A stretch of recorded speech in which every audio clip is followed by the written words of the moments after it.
For much of the 20th century, Canada possessed a military capability that commanded global respect. From the shock troops of the World Wars to the sophisticated peacekeepers of the Cold War era, Ottawa maintained a force that punched well above its weight. But that era is now a distant memory. Today, the Canadian Armed Forces are facing a crisis of obsolescence, arguably the most severe since the nation's founding. With defense spending hovering around 1.3% of GDP, chronic procurement delays, and equipment rusting out faster than it can be replaced, this is not modernization. It is a systemic degradation of hard power. The Canadians have stalled, and they are struggling to catch up.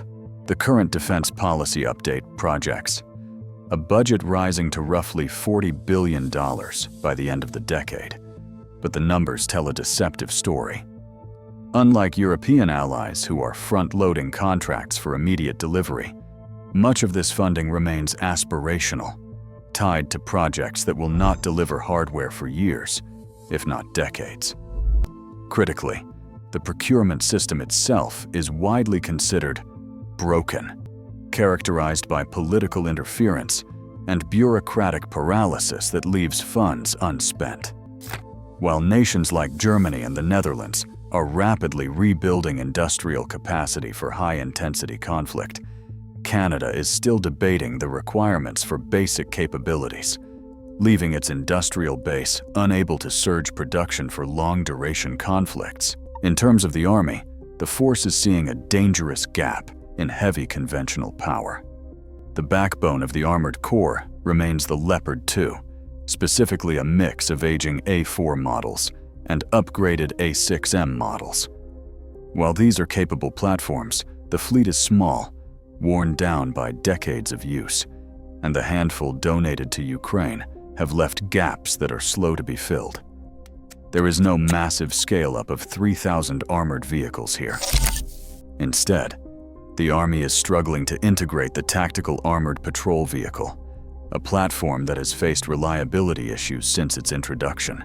More concerning is the state of artillery. While allies move toward automated, wheeled, self-propelled systems like the RCH-155, Canada relies heavily on the M777 towed howitzer. While effective, towed artillery lacks the shoot-and-scoot mobility necessary to survive against modern counter-battery fire and drone saturation. The most glaring omission is AIR defense. Since divesting the ADAT system in 2012, the Canadian Army has operated with virtually no ground-based air defense. A localized contract for the Robot System 70 is finally moving forward to provide short-range protection for troops in Latvia. But this is a stopgap. The comprehensive layered air defense architecture being built in Europe, from ballistic missile interceptors down to anti-drone cannons, does not currently exist in the Canadian inventory. Canada's Air Force is managing a precarious gap between a fading legacy and a delayed future. The fleet relies on the CF-18 Hornet airframes that were acquired in the early 1980s. These jets have been flown past their intended service life, requiring expensive life extension programs just to remain airworthy. They are fourth-generation platforms operating in a fifth-generation world, lacking the sensor fusion and stealth required for high-threat environments. The solution is the F-35A Lightning II. Canada has committed to purchasing 88 of these jets to finally replace the Hornet. The mission is critical. These jets are necessary to maintain interoperability with NORAD and NATO allies.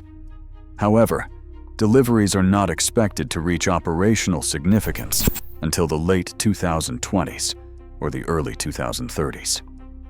Until then, the Royal Canadian Air Force faces a capability valley where its legacy fleet is increasingly vulnerable and its future fleet is not yet online. Furthermore, the unmanned component has been largely neglected. While other nations are fielding thousands of loitering munitions and integrating loyal wingman drones, Canada is only just moving to acquire the MQ-9 Reaper for medium-altitude surveillance and strike. The granular drone ecosystem, nano drones for squads and loitering munitions for tactical strikes, remains undefined and largely absent from the wider force structure. The Royal Canadian Navy is facing the most complex challenge of all. It must replace its entire surface and subsurface fleet at the same time, while battling severe personnel shortages. The Halifax-class frigates, once the most advanced anti-submarine warfare ships in the world, are now in their fourth decade of service. They are being pushed to the limit in deployments across the Indo-Pacific and the Atlantic. The replacement is the River-class destroyer, based on the British Type 26 design. It is the centerpiece of Canadian naval power for the 21st century.